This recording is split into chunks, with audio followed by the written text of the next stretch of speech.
आगामी कार्यक्रम प्रायोजित किया है जॉयस मायर मिनिस्ट्रीज के मित्रों और सहयोगियों ने।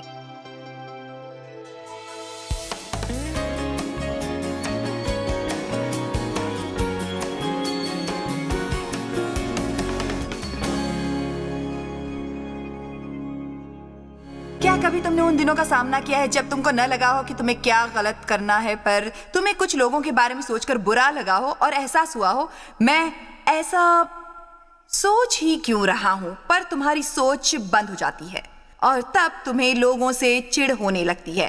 उसी तरह मेरे साथ क्या हुआ है, तुम जानते हो शैतान को आक्रमण करना बहुत पसंद है। तुमको वास्तव में पता नहीं होता कि वो कब आक्रमण करने वाला है, और पहली जगह जहां वो आक्रमण करता है वो है तुम्हारा मन, और मन युद्ध भूमि है। तुम्हारे मन में क्या चल रहा है उस पर ध्यान देना चाहिए। तुम्हारे मन में क्या चल रहा है उस पर वास्तव में ध्यान देना चाहिए। अगर तुम अपनी सोच पर ध्यान नहीं देते, तुम निष्क्रिय हो जाते हो, दिमाग से खाली हो जाते हो। तब शैतान को खुशी होती है तुम्हारे मन को भरने की, धार्मिक जीवन को विषैला करके। अधिक से अधिक लोग मेरी पुस्तक बैटलफील्ड ऑफ द माइंड, जो इस साल का इजहार करता है, लोगों को बहुत सारी समस्याएं हैं अपने मन को लेकर। इसलिए हम जानते हैं कि शैतान झूठा है। वो गलत विचारों का प्रयोग करता है आपके जीवन में तबाही लाने में। हम जानते हैं वो सहारक है, और जिस शस्त्र का प्रयोग वो करता है वो है मुसीबतें। इस बारे में हमने सुबह बताया था कि शैतान कई चीजों को नष्ट कर देना चाहता है, पर मुख्य तौर से नष्ट करना चाहता है विश्वास, और इसके लिए वो प्रयोग करता है मुसीबतों का। फिर चाहे वो अस्वीकृति से पीड़ित हो या दुर्व्यवहार से।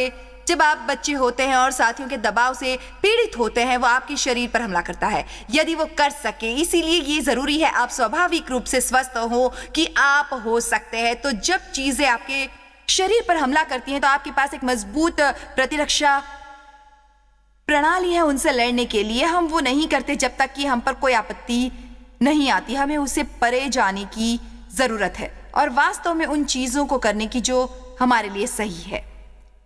हर समय हर पल शैतान हम पर राज करना चाहता है। उसका निशाना होता है हमारा मन। हम आत्माएं हैं, हम में आत्माएं हैं, हम शरीर में रहते हैं। तुम एक त्रिकोणीय हिस्सा हो। एक पल मेरे साथ सोचो, तुम एक आत्मा हो जिसमें पवित्र आत्मा वास करती है। यही तुम पाते हो परमात्मा, जो बताती है कि तुम सही हो या गलत। यही तुम्हारी परमेश्वर से भेजी होती है और संवाद होते हैं। लेकिन आप में आत्मा है, तुम्हारी आत्मा तुम्हारा मन है, तुम्हारी इच्छा और तुम्हारी भावनाएं हैं, तुम्हारा एक शरीर है। जब हम एक दूसरे को देखते हैं, हम एक दूसरे का शरीर देखते हैं, पर इसके अलावा भी बहुत कुछ है जो हम देखते हैं। हो सकता है तुम्हारी आत्मा अच्छी हालत में हो क्योंकि तुम अपने उद्धारकर्ता के रूप में यीशु को पाते हो और सब कुछ साफ कर दिया है और तुम्हें पवित्र बना दिया है, क्योंकि वहां नहीं रह सकता जहां पवित्रता नहीं है। हो सकता है वास्तव में सही हृदय और सही आत्मा हो, पर फिर भी आत्मा गड़बड़ हो। तुम्हारा मन अभी भी गड़बड़ हो, जिद्दी हो और घमंडी, और भावनाएं अभी भी गड़बड़ हो। और दुख की बात यह है कि तुम्हारी आत्मा में क्या है, और दुख की बात यह है कि तुम्हारी आत्मा में क्या है ये बाहर जाता है तुम्हारे शरीर से, जहां किसी भी ये भला कर सकती है। तुम्हारी आत्मा को ये करना ही पड़ता है क्योंकि तुम्हारी आत्मा के माध्यम से पवित्र आत्मा आएगी। मैं सेवकाई कर रही हूं, पर ज्यादातर मेरे व्यक्तित्व से नहीं आती है, मेरी आवाज से। मुझे इस संदेश के बारे में सोचना पड़ा, मुझे यहाँ का चयन करना पड़ा। बहुत सारे लोगों को बहुत कुछ करने का अवसर मिलता है, पर वो अपनी आत्मा से निपट नहीं पाते। इब्रानियों 4 कहता है केवल परमेश्वर के वचन ही आत्मा और पवित्र आत्मा को विभाजित कर सकते हैं। क्यों ये महत्वपूर्ण है तुम्हारे लिए ये सीखना कि पवित्र आत्मा और आत्मा को विभाजित कैसे करें? सिर्फ इसलिए कि तुम्हारी आत्मा परमेश्वर के बारे में तुम्हें कुछ नहीं बताती, वो सिर्फ तुम्हें तुम्हारे बारे में बताती है। तुम्हारी आत्मा नहीं बताती कि परमेश्वर क्या सोचता है, ये बताती है कि तुम क्या सोचते हो। परमेश्वर क्या अनुभव करता है ये नहीं बताती, ये बताती है तुम क्या अनुभव करते हो। ये तुम्हें नहीं बताती कि परमेश्वर तुम्हें क्या बताना चाहता है, ये बताती है तुम्हें क्या चाहिए। अगर हम ये जानना चाहते हैं कि परमेश्वर क्या सोचते हैं, क्या चाहता है और महसूस करता है, तो हमें परमेश्वर के वचन को अपने जीवन में नंबर 1 की जगह देनी होगी, जो हमें राह दिखाता है। ये उससे भी अधिक है जो मैं सोचती हूँ, तुम सोचते हो, मेरे विचार से ये कारण से भी बड़ा है, इसकी कोई महत्ता नहीं है। कि मैं क्या सोचती हूँ। परमेश्वर का वचन है। मुझे लगता है प्रभु मुझसे प्रेम नहीं करता, खैर वो करता है। मुझे नहीं लगता कि मेरा कोई भविष्य है, खैर वो है। मुझे नहीं लगता कि मैं कभी अपने अतीत से निकल पाऊंगा, खैर निकल सकते हो। इससे भी अधिक लोग बात करते हैं, वो कैसा अनुभव करते हैं। मुझे कभी कभी ताज्जुब होता है कि हम अपनी भावनाओं के परमेश्वर की सेवा कर रहे हैं या बाइबल के परमेश्वर की। मुझे लगता है हमें समझना होगा परमेश्वर के वचन के महत्व को और उसका सम्मान करना होगा। हम क्या चाहते हैं, क्या अनुभव करते हैं। मैं अक्सर पूछती रहती हूँ चीजों के बारे में, जैसे कि यात्रा। जॉयस, हर समय यात्रा करके तुम क्या सोचती हो? खैर मैं ये इसलिए कर पाती हूँ क्योंकि कभी नहीं पूछती कि कैसा लग रहा है। देखा तुमने, तुम बहुत सी तकलीफों में फंस जाते हो जब तुम पूछते हो कैसा लग रहा है। जब तुम अपनी भावनाओं को महत्व देने लगते हो तो अपने आप को नीचे की ओर धकेलने लगते हो। शैतान तुम्हारी भावनाओं का इस्तेमाल करेगा तुम पर नियंत्रण पाने को और परमेश्वर की इच्छा से दूर रखने में। मैं पापुआ न्यू गिनी जा रही थी कुछ महीनों पहले, लंबी यात्रा पर, 40 घंटे की हवाई यात्रा। आने और जाने में जेट लैग का असर हो रहा था। शरीर की बुरी हालत थी। पापुआ गिनी जाने के लिए तुम हमेशा लोग जानना चाहते हैं यदि मैं उत्साहित हूं इस बारे में या किसी भी अलग चीज के बारे में। और दिलचस्प बात यह है कि मैं कभी भी जाने के लिए उत्साहित नहीं थी, पर मैं जाने के लिए प्रतिबद्ध थी। और उत्साह और प्रतिबद्धता में बड़ा अंतर होता है, बहुत ही बड़ा। आमीन। अब छोड़ो भी, तुमने कहा तुम उत्साहित नहीं थी। एक बार मेरा सारा दिन सोना चाहती थी और सारी रात जागना। मैं बिल्कुल भी उत्साहित नहीं थी। मैं बाहर आ गई, मेरे पेट में गुड़गुड़ हो रहा था। मैं प्लेन पर चढ़ गई। 1 घंटे बाद मैं प्लेन में थी, मुझे उल्टियां आने लगी। ये कोई मजाक नहीं था कि आप अगले 22 घंटे प्लेन में गुजारने वाले हो। जब आप अपने पेट से परेशान हो तो एक तकलीफ सी महसूस होती है। नहीं, मैं उत्साहित नहीं थी और इस बारे में शर्मिंदा न होने की कोई बात नहीं है। इसका ये मतलब नहीं कि मेरा दिल सही नहीं, इसका मतलब ये है कि कैसा लगता है। नहीं, मैं उत्साहित नहीं थी और इस बारे में शर्मिंदा होने की कोई बात नहीं है। इसका ये मतलब नहीं कि मेरा दिल सही नहीं, इसका मतलब यह है कि कैसे लगता है कि परे मैंने जीना सीख लिया है। मैं किसी ऐसे को पास चाहूंगी जो प्रतिबद्ध है बजाय उत्साहित होने के। यही होता है बहुत सारी शादियों में, जब उत्साह चला जाता है वो चला जाता है। चलो, अगर आपकी शादी को 10 वर्ष हो चुके हैं, मैं शर्त लगा सकती हूं जब तुम्हारा आदमी आता है तुम्हारे रोंगटे खड़े नहीं होते। लेकिन उम्मीद से भी ज्यादा ये गहरे और गंभीर हो जाते हैं, गंभीर हो जाते हैं। देव और मेरी शादी को 42.5 वर्ष हो चुके हैं, पर तुम्हें यह बता सकती हूँ कि हम एक दूसरे के प्रति कटिबद्ध हैं। लेकिन शैतान हम पर काबू पाने के लिए मुख्य चीजों के सहारे ढूंढता रहता है और जब इन झूठों पर हम विश्वास कर लेते हैं उसका असर शुरू हो जाता है हमारी भावनाएं। और यदि हम ज्यादा ही भावुक हो जाते हैं तब वो हमारे निर्णय को प्रभावित करने लगता है और सारी बातें गड़बड़ होने लगती हैं। और वो चाहता है कि हम परमेश्वर की इच्छा से स्वतंत्र हो जाए। वो चाहता है कि हम अपनी चीजें स्वयं करें। वो चाहता है कि हम निष्क्रिय हो जाएं। और निष्क्रिय होने का अर्थ है कि तुम अपने निर्णयों में अपनी इच्छा शक्ति का इस्तेमाल नहीं करते और इंतजार करते हो कि कोई बाहरी शक्ति, और आपको लगता है कि आप कर रहे हैं। यही एक सबसे बड़ी समस्या है आज, क्योंकि हम और हमारा समाज सुस्त हो गया है। हम परेशान हो जाते हैं अगर लिफ्ट काम नहीं कर रही और हमें सीढ़ियां चढ़नी पड़ती हैं जब हम किसी मॉल में जाते हैं।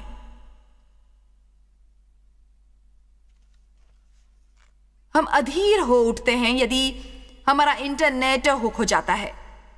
वो तो 45 सेकंड लेता है 10 सेकंड के बजाय और हमें हुक देता है। हम गुस्सा हो जाते हैं यदि हमारा सेल फोन आईपॉड के साथ, और जिससे आप दुनिया भर से संवाद कर सकते हैं। मेरा मतलब, मैं यहाँ बैठकर अपने बेटे से इंडोनेशिया और अफ्रीका और भारत जहां भी हो बात कर सकती हूँ। हम भी इसी तरह आगे पीछे जा रहे हैं, पर आप उस चीज का इस्तेमाल कैसे करते हैं सुविधा के लिए। हमें समझना होगा कि अगर हमें सही मसीह बनना है तो हमें शैतान को हराना होगा। इसके लिए हमें थोड़ी सी प्रतिबद्धता, थोड़ी सी शक्ति, थोड़ी सी इच्छा शक्ति का इस्तेमाल करना होगा। और कुछ अच्छा नहीं हो रहा है, कुछ छोड़ना होगा। कोई कहेगा यहाँ पर आमीन? कोई कह सकता है मेरे साथ आमीन? ईसाई का भावुक नहीं होना चाहिए, ये नहीं कह रही। क्या आप में भावनाएं नहीं होनी चाहिए? क्या भावनाओं का आनंद ले सकते हैं आप? आज रात हमारी भावनाओं को प्रदर्शित किया जा रहा है जब हम परमेश्वर की उपासना कर रहे थे। और ईमानदार रहो, इन्हें प्रयोग करने का ये सर्वश्रेष्ठ स्थान है। बहुत से लोग कहते हैं, खैर मैं इन सभी धार्मिक भावनाओं में शामिल नहीं होना चाहता। आमीन। भावनात्मकता का अर्थ है कि वो भावनाएं तुम्हारा नेतृत्व कर रही हैं। मैं और आप इसमें कोई मदद नहीं कर सकते। भावनाएं चली नहीं जाती, बल्कि उन्हें प्रतिबद्धित किया जाना चाहिए। अपने काफी प्रगति की होगी जीवन में जब आप गलत चीजों को महसूस कर सकते हैं, चुन भी सकते हैं। अपनी दृढ़ इच्छा शक्ति का उपयोग करके सही चीजें चुनकर, मैं बताना चाहती हूँ, यही जीत है और यही शक्ति का मतलब ये नहीं कि हमने शैतान पर अधिकार कर लिया है, बल्कि हमने उसे दूर कर दिया है जहां से वो हमला नहीं कर सकता, हमसे झूठ नहीं बोल सकता, हमारे विरुद्ध नहीं हो सकता। हमें जो शक्ति, हमले के दौरान हम उसी तरह काम करते हैं जिस तरह करना चाहिए।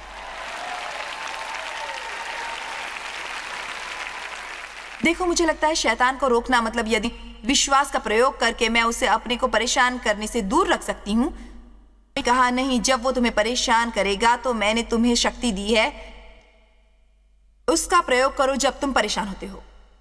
भावुक लोग बहुत गंभीर गलतियां जैसा वो महसूस करते हैं वैसा ही करते हैं, जैसा लगता है वैसे ही निर्णय लेते हैं और अंत तक परमेश्वर की आज्ञा नहीं मानते।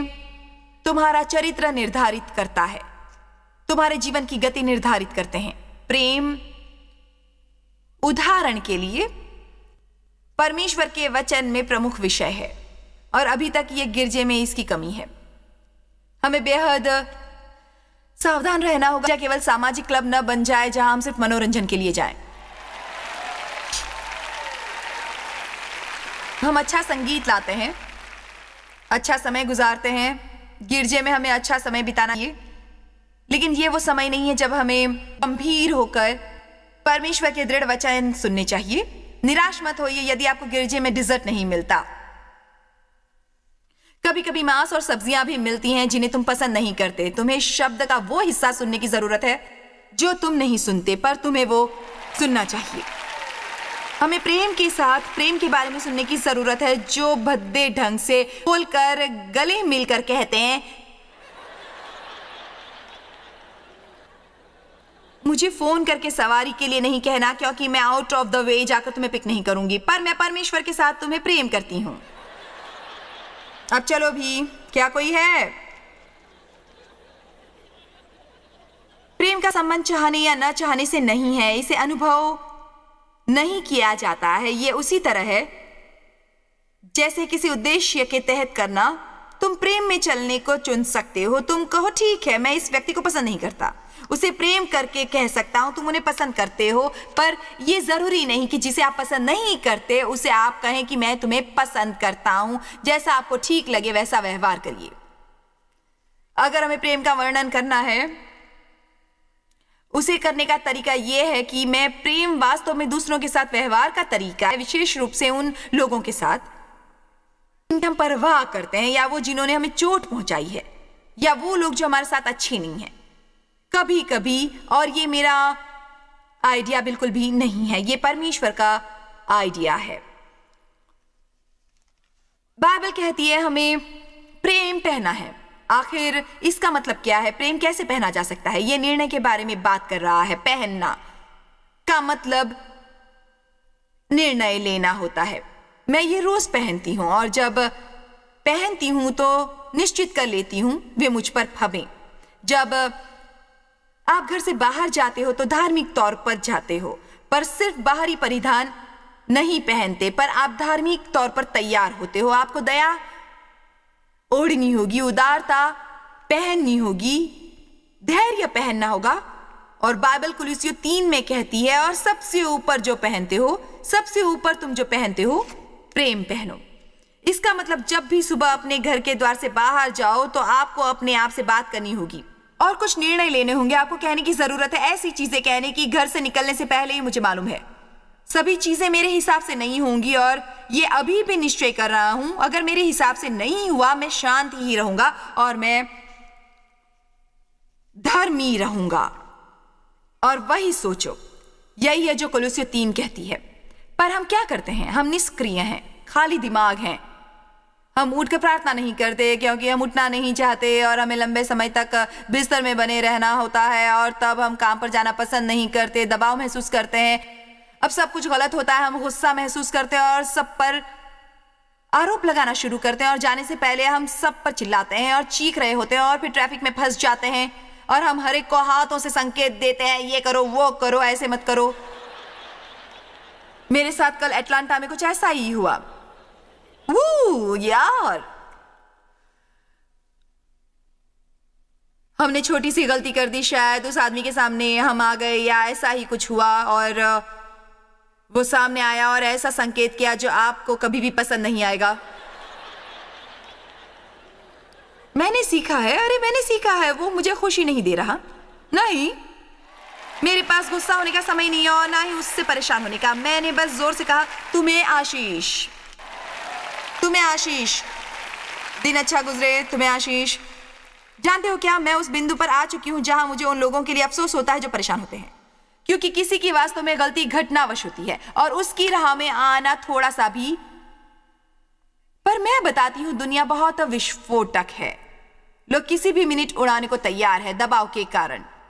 जो उनके जीवन में आया है वो भावनाओं में जी रहे हैं, अपने सिरों के ऊपर रह रहे हैं, वही कर रहे हैं जो करना चाहते हैं। वो परमेश्वर के वचन के अनुसार निर्णय नहीं ले रहे हैं, वो उपयुक्त निर्णय नहीं ले रहे हैं। लोग बाहर जाकर दिल खोलकर चीजें खरीदते हैं और बाद में ऋण के दबाव में आकर गुस्सा करते हैं, अपने बॉस पर गुस्सा करते हैं क्योंकि वो उन्हें पर्याप्त भुगतान नहीं करता, और उसी जगह वो परेशान होकर पड़े रहते हैं। इस पर गुस्सा करेंगे, उस पर गुस्सा करेंगे, बस गुस्सा करते रहते हैं वो अपने जीवन में।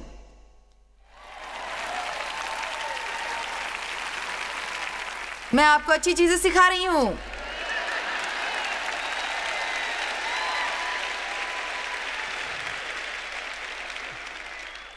यह आपके बॉस की जिम्मेदारी नहीं कि आपको काम के लिए ज्यादा तनख्वाह दे जो आपकी जरूरतें हैं, क्योंकि बाहर जाने पर तुम वो चीजें खरीदते हो जिसकी तुम्हें जरूरत नहीं। यह हमारी जिम्मेदारी है कि अपने साधनों में रहें और इंतजार करना सीखें, और यह जानना सीखें कि सब कुछ जरूरी नहीं, और ना ही प्लास्टिक की आदतें हमें डालनी चाहिए। लेकिन कुछ चीजों के बिना आपकी मर्जी से आप कर सकते हैं और पैसा बचा सकते हैं। नगद भुगतान करें।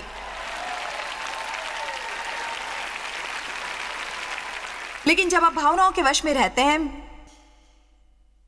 मेरे परमेश्वर, आप बाहर जाते हैं, 75% ऑफ सेल का साइन देखते हैं और आप हर वो चीज खरीदने लगते हैं जो आपके बस में होती है। आप उसे छोड़ नहीं पाते। मैं एक औरत के बारे में बताती हूँ जिसके पति ने कहा, हनी तुम्हें शॉपिंग रोकनी होगी, हमें कर्ज चुकाने पड़ते हैं। उसने वादा किया था कि वो बाहर जाकर और कपड़े नहीं खरीदेगी। वो मॉल गई कोई चीज लेने जो उसने पहले से ही ऑर्डर दे रखी थी। उसने एक सुंदर ड्रेस देखी सेल पर और स्टोर के अंदर गई सिर्फ ट्राई करने, ये देखकर कि कैसी लगती है। तुम्हें पता है आपके घर में कैसे आती है चॉकलेट, फज, ब्राउनीज? वो चीजें सिर्फ देखने के लिए आती हैं, खाने के लिए नहीं आती। आप चाहते हैं वो सिर्फ दिखें, आप बिल्कुल भी खाना नहीं चाहते उन चीजों को। ओ खैर, मैं अपने बच्चों के लिए केक मिक्स ला रही हूं। नहीं तुम नहीं, अगर आप अपने बच्चों को केक देना चाहते हैं तो उन्हें बाहर ले जाइए, उन्हें खिलाइए, पर उसे घर लाकर बैठे और उन्हें ताकते मत रहिए। वैसे भी वो घर गई ड्रेस के साथ और इसी उम्मीद के साथ कि उसे पति नहीं देखेंगे, पर उसने उसे देख लिया। मैंने सोचा था तुमने वादा किया है तुम और कपड़े नहीं खरीदोगी। पति ने कहा, पर ये ड्रेस सेल पर थी, मैंने इसे ट्राई किया और मुझ पर अच्छी लगी थी, मैं अपने को रोक नहीं पाई। और पति ने कहा, तुमने कहना चाहिए था शैतान मुझसे पीछा छुड़ा। और उसने कहा, मैंने कहा था। उसने कहा, ये पीछे से ज्यादा अच्छी लग रही है।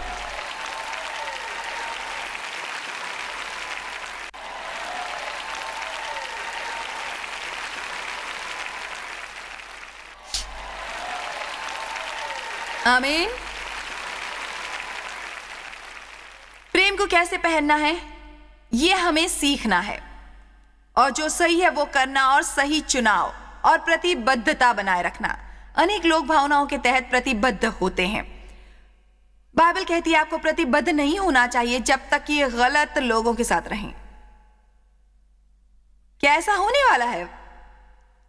क्या होगा जब वो वास्तव में वो नई रहेगी? मैं फिर कुछ बताना चाहती हूं कि जब कोई चीज नई होती है, मेरा मतलब लोग जाएंगे भी और काम पर आएंगे भी। सेंट लुइस आओ, हमारे लिए काम करो। आप सोचते होगे कि मर गए और स्वर्ग चलेगा। ओ नहीं, मुझे नहीं लगता कि मैं जॉयस मायर के लिए काम कर रही हूं। उन्हें सोचना चाहिए कि हम बैठने जा रहे हैं और हर दिन 5 घंटे बात करेंगे, और तब यहाँ थोड़ी देर रहने के बाद उन्हें लगता है कि नहीं, यहाँ बहुत से काम होते हैं, यहाँ आराम नहीं मिलता। पर मैं हर जगह ये देखती हूं कि हम हर दिन बादलों में झूले नहीं झूलते रहते, हालेलुया का कोरस नहीं गाते फिरते, लेकिन हम काम करते हैं और करते हैं, उत्सुकता की उम्मीद करते हैं। यह आश्चर्यजनक है। इसलिए हम भावनाओं में आकर चीजें नहीं करना चाहते। आप भावनाओं के आधार पर किसी से शादी नहीं कर सकते। आप निश्चित होकर जाना चाहते हो कि तुम्हारा पेशा किस तरह का है। ऐसे दिन भी होंगे जब आप ये पसंद नहीं करेंगे, और इसके बारे में ऐसी बातें भी होंगी जो आपको पसंद नहीं होंगी, और कुछ भी होगा। ऐसे समय भी आएंगे जब आप इसे करते हुए थक जाएंगे, वही चीज करते करते। जब चीजें अपना नयापन खो देती हैं तो हमें पता चलता है कि कौन वास्तव में प्रतिबद्ध है। चीजों को अपने अंजाम तक जाते देखने के लिए हमें वो शुरू करना चाहिए जो परमेश्वर हमें करने को कहते हैं, बार बार बार बार बार बार। जब चीजें अपना नयापन खो देती हैं तो हमें पता चलता है कि कौन वास्तव में प्रतिबद्ध है। चीजों को अपने अंजाम तक जाने देखने के लिए हमें वो शुरू करना चाहिए जो परमेश्वर हमें करने को कहता है। वो चाहता है कि हम ये करें और भावनाओं में बंटना बंद करें। और यहाँ कोई है जो कह सके कि तुम्हारी भावनाएं तुम्हें कष्ट दे रही है। हम कुछ जानकारी देने जा रहे हैं भावनाओं पर, और बंद कर रहे हैं उनका हम पर नियंत्रण करना, क्योंकि हम में आध्यात्मिक परिपक्वता नहीं है। जब तक हम भावनाओं का पीछा कर रहे हैं, मैं इसे फिर कहती हूँ, हमें गलत महसूस करना होगा और वही करना होगा जो सही है। खैर, मुझे आशा है कि आज की सीख आपको शत्रुओं की योजनाओं से सतर्क करने में मदद करेगी और बताएगी कि आप में उसे निहत्था करने की ताकत है। यूहन्ना 1:4 कहती है, महान वो है जो तुम में है, न कि वो विश्व में है।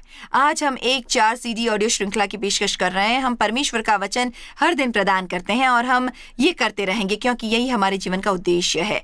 हमें परमेश्वर वचन की आवश्यकता है ताकि आध्यात्मिकता रखने पर आप मजबूत बने। अगर आप शारीरिक भोजन नहीं करते, आप बीमार हो जाएंगे, बेहोश हो जाएंगे। हमें तय करना होगा कि परमेश्वर के वचन का भोजन हमें मिलता रहे और समय परमेश्वर की उपस्थिति में, ताकि हम आध्यात्मिक तौर पर मजबूत हों। परमेश्वर की आपके जीवन के लिए एक बहुत ही अच्छी योजना है। वो आपसे प्रेम करते हैं।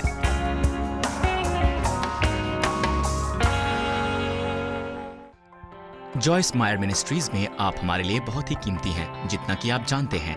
हम आपकी सराहना करते हैं और इस सेविकाई को दुनिया भर में संभव बनाने के लिए हम अपने दोस्तों और सहभागियों को धन्यवाद देते हैं।